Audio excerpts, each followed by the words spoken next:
여러분, 우리는 어릴 때부터 복 받아라 그런 얘기를 참 축복의 언어로 많이 듣고 살았습니다. 그리고 우리가 새해가 되면 또 새해 복 많이 받으세요라고 인사를 하죠. 참 좋은 인사입니다. 그런데 여러분, 가만히 생각해 보시기 바랍니다. 복 받으세요. 복 받는 사람이 되십시오. 복 받으세요. 굉장히 수동적이지 않습니까? 그것은 누군가 복 줄 수 있는 존재 옆에서 복을 받는 그런 복이 있어야 된다, 그런 뜻이죠. 사실 굉장히 옳은 말입니다. 그래서 우리는 자녀들을 위해서, 우리 삶을 위해서 기도할 때에 복 줄 수 있는 사람이나 존재, 환경, 그곳에 내가 거하게 되는 것을 위해서 기도해야 됩니다. 내가 원하지 않는 곳에서 죄악의 무리 속에 섞여 살 때 나는 개인적으로 죄를 짓지 않아도 죄인의 공동체가 되어 벌을 받을 수가 있는 것이죠. 그래서 우리는 만남의 복을 위해서 기도해야 됩니다. 어릴 때부터 좋은 친구 만나고, 또 좋은 선생님 만나고, 또 좋은 직장과 또 좋은 동료 후배 만나고, 또 좋은 영적 스승 만나고, 좋은 교회 만나고, 또 좋은 우리 가족을 만나는 거, 이거 참 큰 복이 아닐 수 없습니다. 왜냐하면 그 복 줄 수 있는 사람으로부터 복을 실제로 받아가며 살아가기 때문인 것이죠. 그러나 우리가 가장 가까이 하고 복을 받아야 되는 그런 부분이 있는데, 바로 사람은 내가 좀 복 받는 사람 곁에 있는 복이 없다 할지라도, 요즘 말로 내가 부모 복이 좀 없고, 자식 복이 없고, 사업 복이 없고, 물질 복이 없다 할지라도 만복의 근원 하나님이라는 찬양대로 하나님 곁에 있으면 복을 받을 줄로 믿습니다. 여러분, 시편 73편 28절에 그래서 말씀하십니다. 하나님께 가까이 함이 내게 복이라. 하나님께 가까이 하는 것이 내게 복이 있습니다. 히스기야 왕이 하나님과 연합하는 삶을 살았다고 성경이 기록합니다. 그래서 그가 받은 복이 뭡니까? 열왕기하 18장 7절에 여호와께서 그와 함께 하심에 그가 어디로 가든지 형통하였더라. 여호와와 연합된 삶, 다시 말해서 복 주시는 하나님과 함께하니 어디로 가든지 형통한 삶을 살았다. 또 요셉도 창세기 39장 2절에 보니까 여호와께서 요셉과 함께 하심으로 그가 형통한 자가 되었다. 성경의 수많은 인물들을 보면 다 이런 식으로 표현되어 있어요. 요셉, 다윗, 모세 할 것 없이 하나님 곁에 있는 자는 다 복을 받습니다. 여러분, 그러므로 무엇보다 우리와 우리 자녀들은 한평생 하나님 곁에 있는 복이 있기를 간절히 축복합니다. 여러분, 자, 그런데 오늘 본문을 보니까 오늘 하나님께서 창세기 12장 2절에 아브라함에게 놀라운 명령을 하시고 또 말씀을 하십니다. 이 말씀을 보면 네가 복 받는 사람이 되어라가 아닙니다. 내가 복을 줄 수 있는 사람 곁에 잘 있는 그런 복을 받아라가 아니에요. 뭡니까? 내 자신이 복이 되어라. 내가 복이 되어라는 거죠. 복 받는 사람 곁에 있는 것이 평생 내 복인 줄 알았는데, 사람 잘 만나고 상사 잘 만나서 나를 이끌어줄 수 있는 누군가를 선생을 잘 만나는 게 복인 줄 알았는데, 그게 아니라 내 자신이 복덩어리가 되라는 거예요. 그래서 누군가에게 복을 주는 주체가 되라고 우리 주님 그렇게 말씀하시는 거죠. 여러분, 생각의 변화, 저는 우리 삶에 어마어마한 변화를 일으킬 수 있다고 봅니다. 여러분, 우리 일반적으로 그렇지 않습니까? 저도 많이 그랬던 것 같아요. 끊임없이 살아가면서 불평과 불만, 섭섭한 원망, 이런 것들이 계속 우리 삶에 씻겨지지 않고 남아 있습니다. 평생을 말이죠. 그 원인이 뭡니까?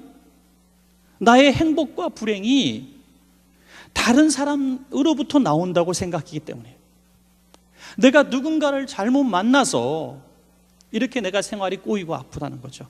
내가 사업의 파트너를 잘못 만나서 내가 부도가 났다는 거죠. 내가 직원을 잘못 만나고, 사장님을 잘못 만나고, 남편을 잘못 만나고, 아내를 잘못 만나서, 부모를 잘못 만나서 내가 고생한다는 거예요. 하다 못해서 시대를 잘못 만나서 그랬다는 거죠. 여러분, 나의 행복과 불행이 정말 다른 사람으로부터 나온 것입니까? 아니면 내가 선택한 것입니까? 우리가 선택한 겁니다. 나에게 그런 영향력을 끼치는 사람에게 내가 영향을 받은 것입니다. 우리가 주님 안에서 바르게 서서 오히려 그 악하고 내가 부정적으로 생각하는 영향력을 주는 사람을 내가 오히려 변화시키는 복의 주체가 되었다면 그 사람도 나 덕분에, 우리 덕분에 복을 받게 되는 역전의 역사가 일어날 수가 있었던 것입니다. 그러므로 여러분, 복을 구하는 통로가 아니라 복을 주는 축복의 통로가 되어야 될 줄로 믿습니다. 여러분, 오늘 말씀은 너무나 단순한 한 사건을 배경으로 하고 있지 않습니까? 아브라함을 고향 친척 아버지 집에서 이끌어내시는 장면을 기록하고 있습니다. 여러분, 아브라함은 믿음의 거부고 축복의 주상입니다. 100세의 아들을 낳고 그 자손이 하늘의 별처럼 정말 바닷가의 모래처럼 많아졌습니다. 더구나 물질에도 거부고 믿음에도 거부가 되었고, 그의 후손 중에 하나님의 아들 예수 그리스도가 이 땅에 오셔서 모든 인류에게 구원을 주는 복의 통로로 이 땅에 오셨다는 것입니다. 여러분, 그렇지만 그런 아브라함이, 이 어마어마한 복을 받은 아브라함이 오늘 본문에 있기 전까지 75세가 되도록 어떠한 성경의 흔적에서도 아브라함이 이런 복을 받을 만한 축복의 통로가 될 만한 그 흔적들을 찾아볼 수가 없다는 거예요. 여러분, 75세 이하 되신 분들 아직도 시간이 많이 있습니다. 여러분, 75세 이전에까지는 그는 아버지 집에서 고향과 친척들과 함께, 고향에서 그냥 여전히 그들과 함께 평범한 삶을 살았습니다. 그를 어느 날 하나님께서 이끌어내어서 복을 전하는 복의 주체가 되게 하신 것입니다. 어떻게 그렇게 될 수 있을까요? 그 이후의 삶의 모습을 보니까 한 가지 단어가 딱 떠오릅니다. 아브라함은 순종의 모델이었습니다. 순종의 모델. 하나님의 말씀대로 가라면 가고 서라면 설 줄 아는 순종의 모델이었기 때문에 하나님이 복덩어리로 만들어 주신 것입니다. 저는 오늘 그래서 딱 두 가지, 우리가 복이 될 수 있는 비결, 이제 타인의 영향 때문에 내 운명이 좌지우지되는 인생이 아니라, 원망과 불평과 습관을 고치지 못하는 사람이 아니라 나로 말미암아 나를 만나는 모든 사람에게 복을 끼칠 수 있는 복덩어리가 되는 비결 두 가지를 살펴보기를 원합니다. 여러분, 마음의 소원을 갖고 한번 듣고 결심해 보시길 바랍니다. 우리 집안은 왜 이래? 우리 가정은 왜 이래? 우리 회사는 왜 이래? 우리 교회는 왜 이래가 아니라, 하나님께서 나로 말미암아 지옥 같은 환경을 천국 같은 환경으로도 바꾸어 줄 수 있다는 믿음을 가지시고, 오늘 이 말씀을 들을 때에 여러분 통해서 너는 복이 될지라 하시는 이 아브라함이 주셨던 말씀이 바로 여러분에게 주시는 말씀이 될 줄로 믿습니다. 여러분, 두 가지입니다. 첫째로, 여러분, 우리가 복이 되려면 복받지 못하는 것을, 복받지 못할 환경에서 떠나야 할 줄로 믿습니다. 떠나야 하는 것입니다. 과감하게 떠나야 하는 것입니다. 여러분, 이 본문에서 보면 아브라함이 아니라 아브라함 이렇게 부르죠. 하나님께서 부르시기 전에 이름은 아브라함이었고 하나님이 부르신 이후에 아브라함으로 바뀌었죠. 그래서 저는 그냥 아브라함으로 하겠습니다. 창세기 12장 1절부터 2절까지 보십니다. 여호와께서 아브라함에게 이르시되 너는 너의 고향과 친척과 아버지의 집을 떠나 내가 내게 보여줄 땅으로 가라. 내가 너로 큰 민족을 이루고 내게 복을 주어 내 이름을 창대하게 하리니 너는 복이 될지라. 너는 복이 될지라. 여러분, 조금 전에 말씀드린 것처럼 아브라함의 나이가 75세입니다. 뭔 일을 새로 시작하기에는 너무 늦었습니다. 심지어 참 우리 하나님을 영접하는 데 있어서도 나이가 많으신 어르신들이 잘 안 되더라고요. 평생을 그렇게 다른 신앙을 가지고 또 다른 종교를 가지고 살았던 분, 자식들이 아무리 아버지, 어머니 예수 믿으셔야 돼요, 천국과 지옥이 있어요, 이렇게 권면해도 사실 잘 듣지 않습니다. 그분들의 생각이 이런 거예요. 의리라는 거예요. 의리. 내가 80년을 이 종교를 믿었는데 어떻게 죽는 순간에 내가 개종을 해서 예수님께 죄송하다는 거예요. 예수님께. 한평생 다른 신을 그렇게 열심히 섬기고 거기다가 막 물질 갖다 주고 충성도 하고 정성도 다 기울였는데 이제 죽는 그 순간에 내가 예수 믿겠어요 하는 게 얼마나 염치 없느냐. 그래서 나는 그냥 이렇게 죽을 테니까 너희들 예수 잘 믿어라. 의리처럼 이렇게 말씀하시죠. 너무나 점잖으신 어른들의 그런 표현이기도 합니다. 그러나 여러분, 한편 강도가 정말 죽는 바로 그 순간에 예수 그리스도를 영접하고 구원받은 그 역사는 우리에게 참 은혜가 되고 위로가 되는 말씀이 아닐 수가 없습니다. 그는 75세였지만 지금부터 새롭게 시작하리라고 도전했던 것입니다. 얼마든지 새롭게 시작할 수 있다. 나는 다시 새 인생 시작할 수 있다. 믿음으로 그 모든 배경들을 버리고 나온 것입니다. 고향을 버렸습니다. 친척을 버렸습니다. 아버지 집을 떠났습니다. 이것은 자기의 의무의 회피가 아니라 모험의 시작이었습니다. 왜? 젊은 나이에 섬기는 나이가 아니라 섬김을 받아야 될 나이에 나온 것입니다. 여러분, 왜 그랬을까요? 고향과 친척과 아버지 집을 떠나라 하신 이유가 우상의 땅에서 살지 말라는 것입니다. 갈대아 우르 지방은 달신을 섬기는 지역이었고요, 그곳에 난다와 닐갈이라고 하는 이 부부의 신 달신이 아주 지배적으로 그곳을 다스리고 있었고, 이 오죽하면 사람들의 이름을 지을 때 이 아브라함의 아버지 데라의 이름조차도 이 달신과 관계 있는 이름을 지었다고 하니 오죽 그 지역 자체가 우상으로 가득 찬 땅이 아니겠습니까? 그곳에서 나오라 이거예요. 나오라. 하나님은 질투하시는 하나님, 질투하시는 하나님. 우리가 살면서 내가 당신을 사랑합니다 하면서 살림은 다른 사람하고 살고 있으면 정상입니까, 여러분? 내 마음은 당신을 사랑해, 그리고 삶은 다른 사람과 살고 있어요.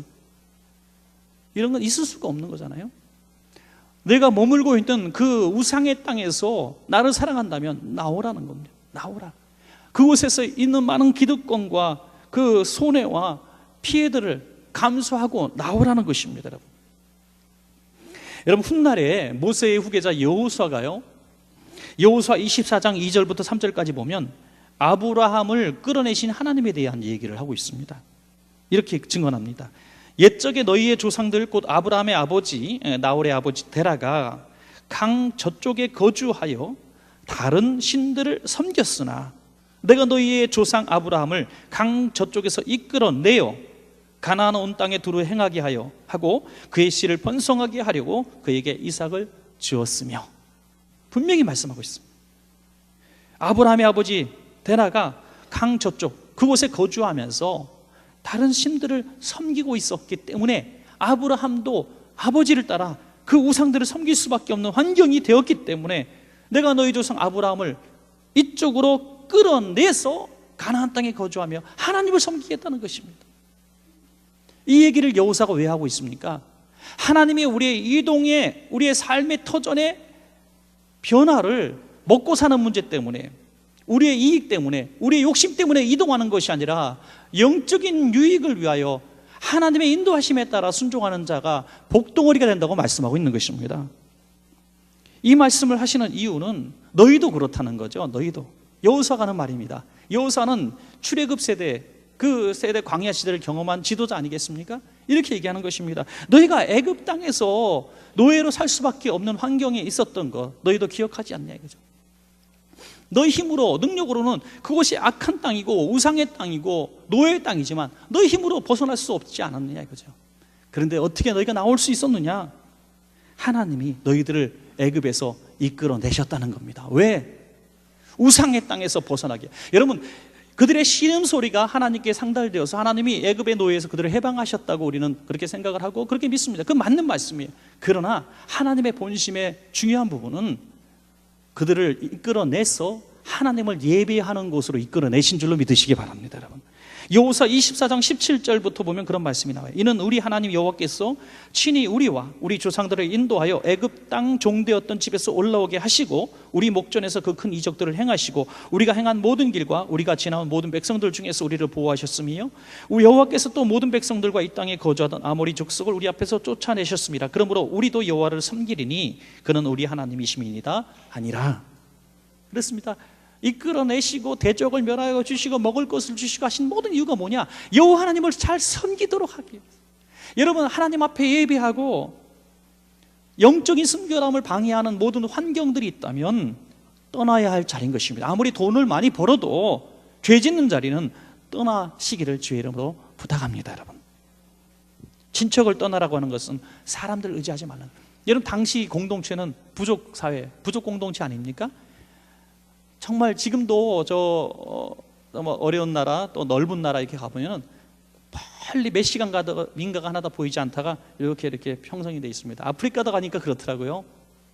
한참 동네가 나오지 않다가 뭐 이렇게 망고나무 하나 있으면은 거기 집이 서너 채 이렇게 있고, 어떤 제일 많은 집도 뭐 10몇 채, 20몇 채 이렇게 있어요. 보니까 다 가문이에요. 가문.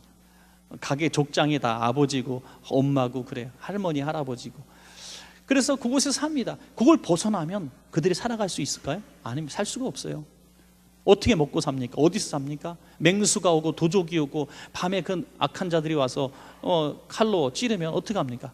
그들은 서로 지켜주고 보호하고 공동의 생활로 노동을 해서 서로를 도와주고 보호해 주는 것입니다. 그래서 살아갈 수 있는, 거기서 벗어나면 죽는 거예요. 그런데 고향 친척 아버지 집을 떠나서 갈 길을 몰라 그 넓은 광야로 나왔다는 것은 목숨을 건 모험이었습니다.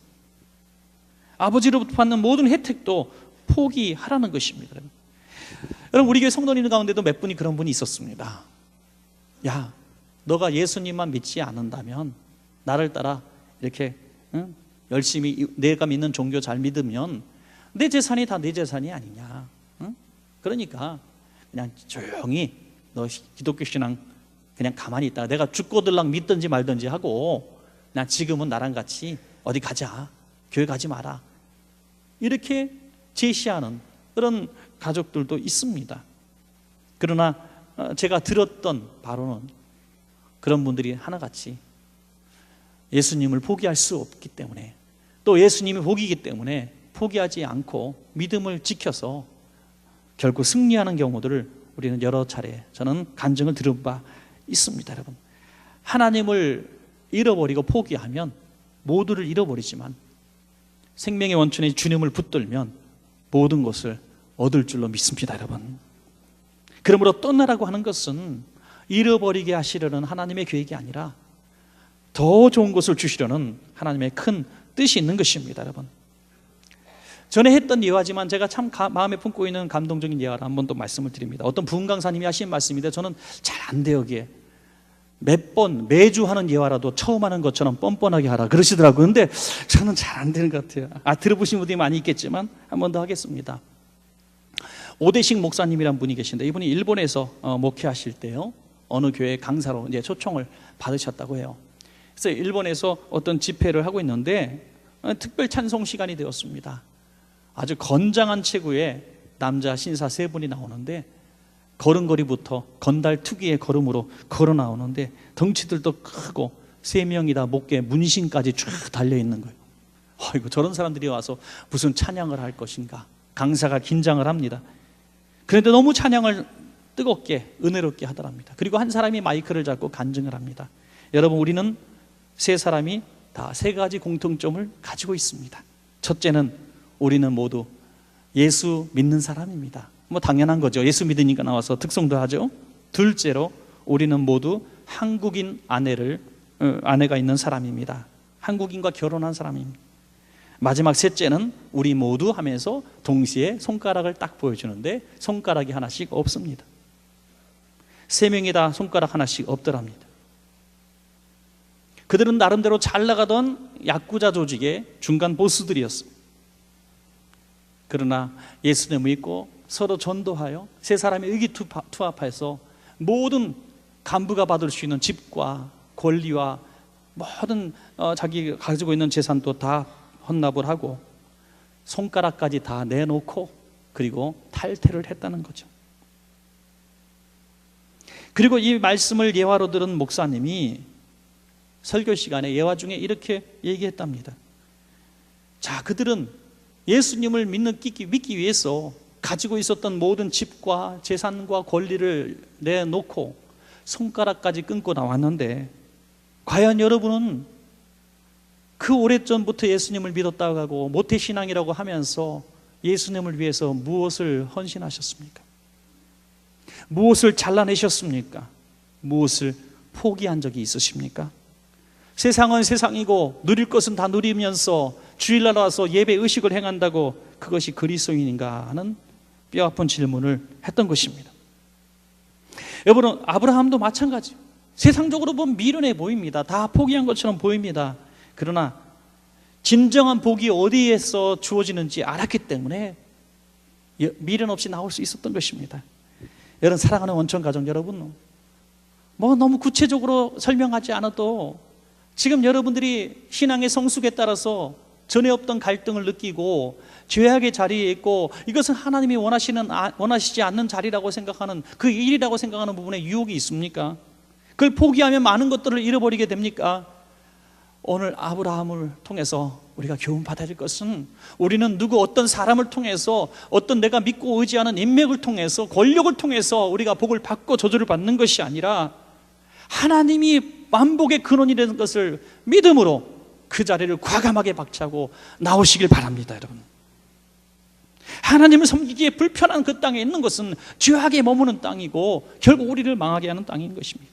역대하 7장 14절에 내 이름으로 일컫는 내 백성이 그들의 악한 길에서 떠나 스스로 낮추고 기도하여 내 얼굴을 찾으면 내가 하늘에서 듣고 그들의 죄를 사하고 그들의 땅을 고칠지라. 환경이 중요한 것입니다. 사랑하는 여러분, 신앙 위주로 우리의 삶에 결정이 있기를 주의 이름으로 축원합니다. 끝으로 두 번째로, 아브라함은 어떻게 복이 되었습니까? 말씀 따라 순종했기 때문에 복의 통로가 되었습니다. 말씀 따라 순종했기 때문에. 무엇을 따라요? 말씀 따라. 말씀 따라 사는 삶이 복이 되는 길입니다. 여러분, 만약에 복 받을 수 없는 그 자리를 떠났다고 할지라도 선을 행하지 않으면, 또 하나님이 원하시는 말씀에 순종하지 않으면 절대로 복이 될 수 없습니다. 한 가지 예로 야고보서 4장 17절 말씀에 이런 말씀이 있습니다. 그러므로 사람이 선을 행할 줄 알고도 행치 않으면 죄니라. 적극적으로 죄를 짓지 않았습니다. 그래서 많은 그리스도인들, 특별히 신앙생활 주일마다 꼬박꼬박 하시는 분들의 크나큰 착각 중에 하나는 나 죄인이 아니라는 거예요. 나 죄 짓지 않았다는 겁니다. 지난 한 주간에 뭔가 조금이라도 언행에 실수가 있었고 상처가 있고 죄가 있으면 주일날 참 하나님 앞에 힘들어서 주님 저가 죄인입니다 이렇게 고백하게 되는데, 지난 주간 보니까 그래도 나름대로 괜찮게 살았어요. 착한 일도 하고. 그러니까 죄인이라 생각이 안 드는 거예요. 그러나 여러분, 선을 행할 줄 알고도 행치 않으면 이것조차 죄라고 주님은 말씀하고 있는 것입니다. 여러분, 이런 모습을 우리는 보지 않아요? 교회에서 보니까 하나님의 복은 혼자 다 받았어, 하나님의 은혜는 혼자 다 받았어, 간증이 입에서 끊어지지 않아요. 그런데 그가 만나는 모든 사람에게 상처 주고 아픔 주고 고통 주는 사람, 정죄하고 비판하고 늘 시험거리를 만들어내는 사람이 있습니다. 여러분, 그 사람이 복덩어리입니까? 아니라는 거예요. 너는 복이 될지라라는 축복의 의미가요, 다른 성경 이전의 성경, 우리가 개혁 성경 이전에 개혁한 걸 보니까 너는 복의 근원이 될지라 이렇게 말씀하지 않았습니까? 너는 복의 근원이 될지라. 그리고 조금 더 쉬운 우리들의 표현, 그 현대인의 성경을 보면 이렇게 나와 있습니다. 너는 다른 사람에게 복을 끼치는 자가 될 것이다. 뭐 영어 성경도 마찬가지더라고요. 다 너는 다른 사람에게 복을 끼치는 자가 될 것이다. 다시 말해서 복이 되라는 것은 무슨 말이냐면, 너는 복 덩어리가 되어서 복의 근원이 되어서 너로 인하여 많은 사람들을 복받게 하라, 이런 뜻입니다. 창세기 12장 3절에서 이렇게 말씀하지 않습니까? 땅의 모든 족속이 너로 말미암아 복을 얻을 것이라 하신지라. 땅의 모든 족속이 너로 말미암아 복을 받아. 동네 우물가처럼 말이죠. 동네 우물이 있어서 사람들이 와서 다 넣고 없이 다, 어느 날부터 주인이 생기는 날부터 참 힘든 거예요. 요즘에는 다 주인이 있어요. 여러분, 4절에서 보니까 그 복의 근원이 되는 비결, 두 번째 이 말씀이 있죠. 12장 4절에 이 아브라함이 여호와의 말씀을 따라 갔고 롯도 그와 함께 갔으며. 여러분, 무작정 떠나는 것이 아니라 말씀 따라 떠나는 것입니다. 그래서 여러분, 우리가 뭐 죄악의 자리, 힘든 자리가 있어서 떠나자, 무조건 떠나는 게 아닙니다. 언제 떠나느냐? 말씀이 있을 때 떠나는 것입니다. 여러분, 믿으시기 바랍니다. 우리 청년들, 또 우리 집사님들, 뭐 새로운 사업이나 어떤 새로운 구상, 또 뭐 직장을 옮긴다든지 내가 무엇을 할지 참 아직도 결정되지 않는 청소년들, 이런 분들에게 제가 상담할 때도 늘 드리는 말씀 중에 하나입니다. 서두르면 이스마엘이 나온다는 것은, 기다리면 이삭이 되고, 아무리 하나님의 약속이 있어도 요셉에게, 다윗에게 기름 부음과 총리의 약속이 주어졌어도 기다리는 세월이 있다는 겁니다. 하나님의 인도하심 속에서 순종의 때를 기다리는 것이 우리의 의무인 것입니다. 말씀 따라가라는 거예요. 이스라엘 백성은 광야 생활 중에 철저하게 경험했습니다. 불과 구름 기둥이 가면 가고 서면 서라는 것입니다. 훈련입니다. 훈련. 말씀 따라 사는 훈련인 것입니다. 여러분, 말씀대로 순종하면 결국에는 복이 될 줄로 믿으시기 바랍니다. 결국엔 복이 돼요. 제가 언젠가 들었던 메시지 중에서 참 감동이 돼서 저도 자주 인용하는 게 있습니다. 갈 길을 모르고 10년은 어떻게 살까, 20년은 어떻게 살까 고민하는 성도님들이 있을 때 저는 그 인용을 합니다. 그분의 말을. 자동차를 타고 부산을 갈 때 부산까지 다 길을 비춰준 다음에 가지 않습니다. 내비게이션을 켜놓고 부산까지 가는 거 4시간 다 5시간 돌려보고 가는 사람 없습니다. 일단 출발해놓고 내비게이션을 켜기 시작하죠. 헤드라이트도 50m 앞만 보이면 다 갈 수 있습니다. 그게 믿음입니다. 그게 믿음. 옛날엔 내비게이션이 엉터리가 많아갖고 한참 가다 보니까 낭떠러지까지 갔고 그런 적이 있었습니다만은 요즘에는 대부분 정확하죠. 하나님을 내비게이션보다 못 믿는다면 우리가 어떻게 내일 아침 건강한 모습으로 눈을 뜰 수가 있겠습니까, 여러분? 신앙생활은 복받는 생활인데 그 복은 어디서 오느냐? 순종에서 온다는 겁니다. 순종에서. 근데 아브라함의 경우를 보니까 자기 혼자 말씀 따라간 게 아니라 누구를 데려갑니까? 롯을 데려갑니다. 조카 롯의 입장에서 한번 가만히 보니까 롯은 진짜 아브라함을, 삼촌을 잘못 만나서 복을 받았어요. 자기는 갈 의지가 없었는지 모르겠지만 삼촌이 가자 그러니까 따라 나왔다가 엄청 복을 받았어요. 그러니까 롯은 아브라함 덕분에 복을 받은 사람이에요. 아브라함 덕분에 로또 복을 받았어요. 그래서 로또 복권이 생겼다고 얘기하더라고요, 어떤 사람이. 웃어주셔서 대단히 감사합니다. 이게 안 웃으면 얼마나 뻘쭘하고 썰렁할까 사실 생각했는데, 아브라함 때문에 로또 복을 받아서 로또 복권이 생겼다 뭐 그러는데, 여러분이 로또 복권이 맞기를 바라지 말고 여러분이 로또 복권이 되시기 바랍니다. 여러분, 영향력을 끼치는 삶은 참 복된 삶 같아요. 간디의 자서전을 여러분 많이 보셨을 거예요. 간디의 자서전을 보면 그도 청소년 시기 10대에 굉장히 방황을 많이 했다고 합니다. 이제 힌두교에서 그 많은 음식들도 막 취하고 또 담배 같은 것을 아주 즐겨 피웠던 것 같아요. 그리고 좀 그런 중독에 빠져서 돈을 구하지 못하니까 자기보다 약한 사람들, 모습까지 협박해서 돈을 갈취해서 친구들과 이런 방탕의 시간들을 보냈다 그래요. 그러다가 삶의 회의를 느낍니다. 그래서 친구와 함께 자살을 시도하고 극약을 먹기도 하죠. 그러던 어느 날에는 또 자기가 진 빚을 갚기 위해서 집안에 있는 금을 훔쳐서, 정확하게는 형님의 어떤 팔찌를 훔쳐서 그 빚을 갚기도 합니다. 그런데 아버지가 이 사실을 아는 것 같아요. 그래서 너무나 마음이 아팠습니다. 아버지가 병상에 있었기 때문입니다. 그래서 죄책감에 아버지가 두려워서가 아니라 아버지한테 죄송한 마음으로 편지를 썼습니다. 그 편지에는 내가 이런 죄를 졌지만 아버지 죄송합니다. 다시는 내가 이렇게 절도하는 죄를 짓지 않겠습니다 하고 결심을 담은 이런 죄의 자백서를 써서 아버지가 볼 수 있는 곳에 드렸습니다. 침대에 누워 계시던 아버지는 이 아들의 편지를 받고 읽기 시작합니다. 그 모습을 물론 간디는 지켜보고 있었죠. 금방 아버지가 분노하시며 얼굴이 빨개지며 그렇게 화를 내실 줄 알았어요. 그런데 조용히 읽으시던 아버지의 두 눈에서 굵직한 눈물방울이 자기가 쓴 편지 위에 떨어지는 것을 보게 됩니다. 하염없이 아버지의 눈물, 굵은 눈물이 편지 위에 떨어집니다. 그리고 잠시 생각에 잠기셨던 아버지는 아들이 보는 앞에서 그 고백서를 찢어버립니다. 그리고 아무 일도 없었다는 듯이 다시 잠자리에 누워서 편안하게 주무시기 시작합니다. 그 모습을 본 간디는 너무나 고마운 마음에 눈물을 흘리게 되죠. 그의 자서전에 그 부분을 이렇게 썼습니다. 그 사랑의 구슬 방울들이 그 눈물을 말하고 있습니다. 내 양심을 정화시켰고 내 죄를 씻어버렸다. 그러한 사랑을 경험한 사람만이 그것이 어떤 것인지 알 수 있을 것이다. 나는 아버지가 노해서 몹시 나무라며 당신 자신의 이마를 칠 줄 알았다. 그런데 아버지는 그렇게 놀랍게도 평화스러웠다.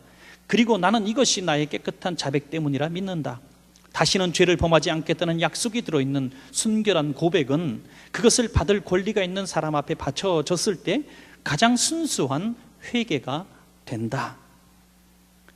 이런 좋은 가르침들이 훗날에 간디로 만들어갔던 것이죠. 한편으로는 그런 간디가 참 훌륭한 사람인데 하나님 앞에 조금 더 가까이 갔으면 얼마나 좋았을까 하는 많은 목회자들이 있는데 저도 그분 중에 한 분입니다. 정말 하나님 좀 더 가까이 가서 영국 유학까지 했던 그가 좀 더 신실하게 섬겼으면 좋겠다는 생각을, 참 아쉬움이 있습니다만은 그런 성품들이 이렇게 잘 만들어지는 과정들이 그에게 있었다는 것이죠.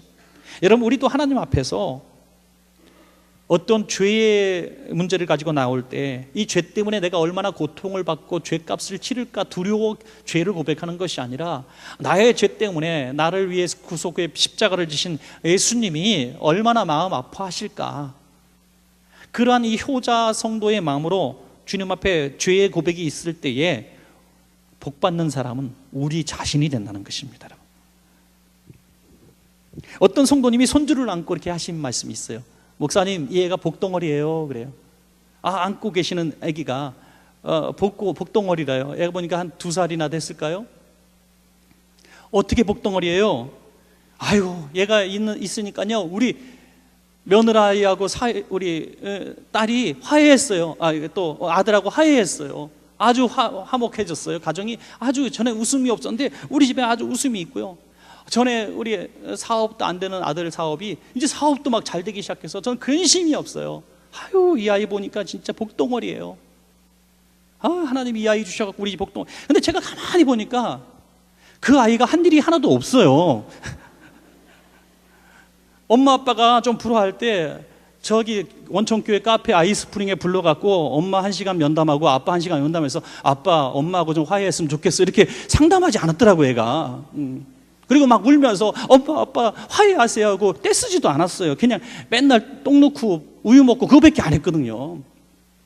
아빠 사업 잘 되게 하기 위해서 비즈니스 하지 않았어요. 나가서 거래처 쫓아다니지 않았어요. 그런데 얘가 왜 이 사업이 잘 되게 했다 그러고 얘가 왜 가정이 화목하게 했다 그래요?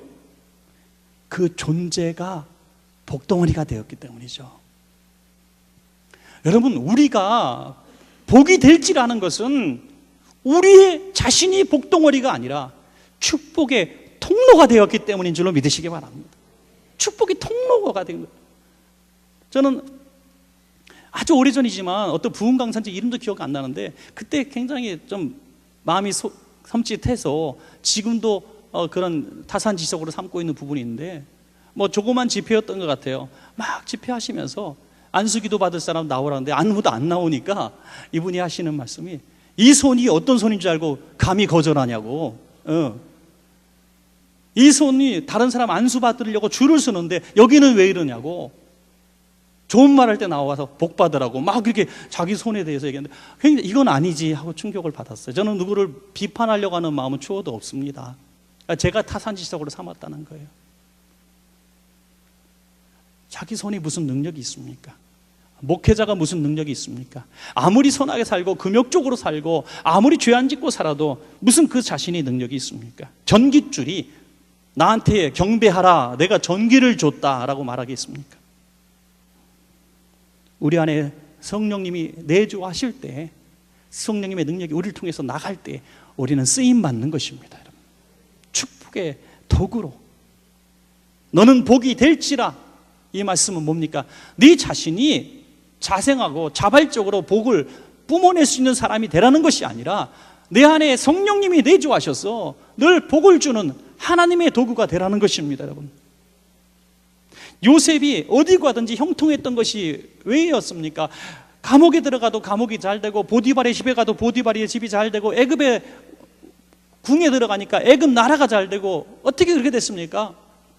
요셉이 대단해서요? 아니요, 하나님과 요셉이 함께 하심으로 형통한 자가 되어 이렇게 말씀하고 있는 것입니다. 사랑하는 여러분, 그래서 하나님의 능력을, 성령님을 드러내는 인생이 복 덩어리인 줄로 믿습니다. 여러분, 수만 가지 문제가 바로 여기에 있습니다. 여러분과 여러분의 후손 모두가 이렇게 하나님이 함께 하시는 복이 되는 여러분 되시기를 바랍니다. 말씀을 맺겠습니다. 자, 이제부터는 우리가 하지 말아야 될 말이 있습니다. 난 누구 때문에 되는 일이 없다. 난 누구 때문에 실패했다. 우리 집에 누구 때문에 근심이 생겼다. 사장 잘못 만나서, 직장 잘못 만나서, 대통령 잘못 만나서 내 고생을 했다. 이런 말씀 하지 마십시오. 복받을 수 없는 삶을 산 나의 잘못이 있기 때문입니다. 하나님보다 사람 의지하고 하나님보다 물질을 의지했던, 떠나지 못했던 내 모습입니다. 내 영혼을 더 돌보지 못했던 내 모습입니다. 요한 3서 1장 2절에 사랑하는 자여 내 영혼이 잘된 같이 내가 범사에 잘되고 강건하기를 내가 간구하노라. 여러분, 인생의 수만 가지 문제의 열쇠는 영적인 부분에 있다는 것을 기억하십시오. 여러분, 영혼이 잘 돼야 돼요. 육신의 음식으로 건강을 위해서 막 애쓰고 좋은 음식 먹고 운동하고, 이것보다 더 소중한 것이 영의 건강입니다. 영혼이 살아야 가정이 살고 삶이 살고 또 우리의 미래가 있는 것입니다. 여러분, 그래서 우리 자녀들도 말씀 잘 살도록, 순종하도록 어릴 때 잘 교육해야 됩니다. 구역 식구들에게, 기관 식구들에게, 가족도 누구를 만나든지 모두에게 예수 그리스도의 복을 전하는 복의 전달자 되시기를 간절히 축원합니다.